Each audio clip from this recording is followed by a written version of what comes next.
pessoal, muito bom dia. Aqui quem fala é Nicolas Farto, da mesa de renda variável da Vertic Invest, falando para o nosso Morning Call de hoje, quarta-feira, dia 22 de novembro de 2023. E bem, o mercado opera com leve viés de alta nessa manhã, depois da ata da última reunião de política monetária dos Estados Unidos e antes do feriado de ação de graças por lá também. Na Ásia, hoje o fechamento ficou sem direção única, com destaque para o governo chinês, que anunciou que a construtora Evergrande deve ser uma das empresas que deve acabar recebendo algum apoio financeiro para manter suas operações. Na Europa, o movimento hoje também é misto. Lá os investidores estão aguardando o ministro da Economia do Reino Unido, que deve divulgar hoje a declaração anual de outono com mais detalhes sobre medidas fiscais no país. E na zona do euro, hoje também sai o relatório de confiança do consumidor referente ao mês de novembro. Nos Estados Unidos, ontem o fechamento ficou negativo lá em Nova York. Ontem o Dow Jones caiu 0,18, S&P caiu 0,20 e Nasdaq fechou o dia com queda de 0,59%.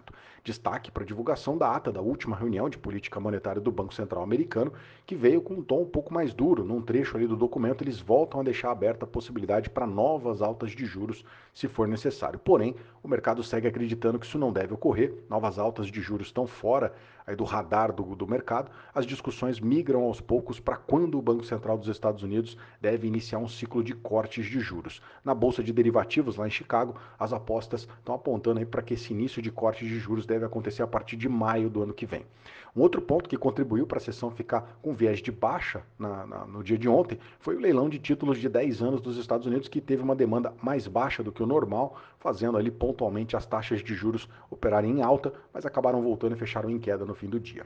O movimento da semana vai ficar menos intenso, dado o feriado de ação de graças amanhã, que vai manter as bolsas fechadas até a sexta-feira. Na agenda de hoje, lá nos Estados Unidos, destaque para os pedidos de seguro-desemprego semanal e também para a variação de pedidos de bens duráveis. Vamos atualizar os índices agora. S&P Futuro sobe 0,07, Eurostock 600 sobe 0,36 e o FTSE de Londres cai 0,03%. No Japão, o Nikkei fechou com alta de 0,24% e na China, Xangai Composite caiu 0,79% hoje.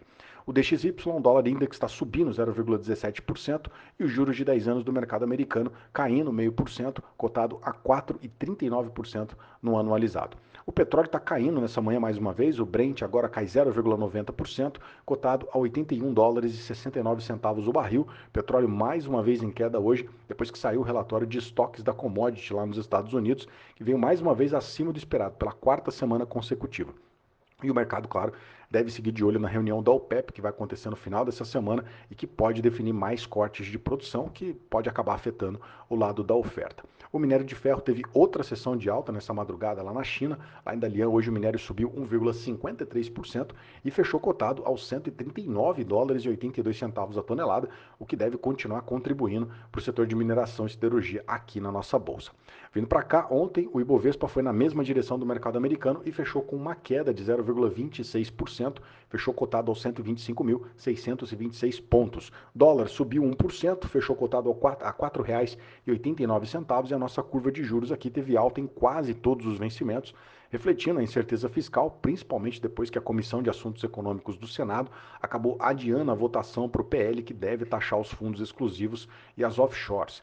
Do lado negativo, quem acabou puxando mais o Ibovespa foi a queda da Petrobras, que ontem caiu 0,65%, sentindo o preço do petróleo, que caiu no mercado global, mas também bastante sensível ainda aos ruídos sobre a possibilidade de troca do presidente da estatal.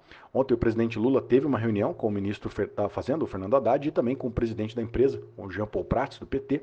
Segundo a imprensa, na reunião não houve pedidos do presidente Lula para segurar os preços dos combustíveis. Ainda falando de ações, do lado positivo, mais uma vez o destaque ficou com a Vale, que ontem subiu 2,4%, junto com o setor de mineração e siderurgia, que acabou acompanhando aí o preço do minério de ferro. Foram aí os destaques da nossa bolsa na sessão de ontem. Para fechar, na agenda de hoje, a gente vai ter aqui os dados de emprego do terceiro trimestre, medidos pela PNAD contínua, que vai sair na nossa agenda local, e também o presidente do Banco Central, o Roberto Campos Neto, que volta a falar hoje em um evento lá no Senado Federal. Bom, esses são os destaques para hoje. Eu agradeço a sua companhia, te desejo um excelente dia, um grande abraço, valeu e até amanhã.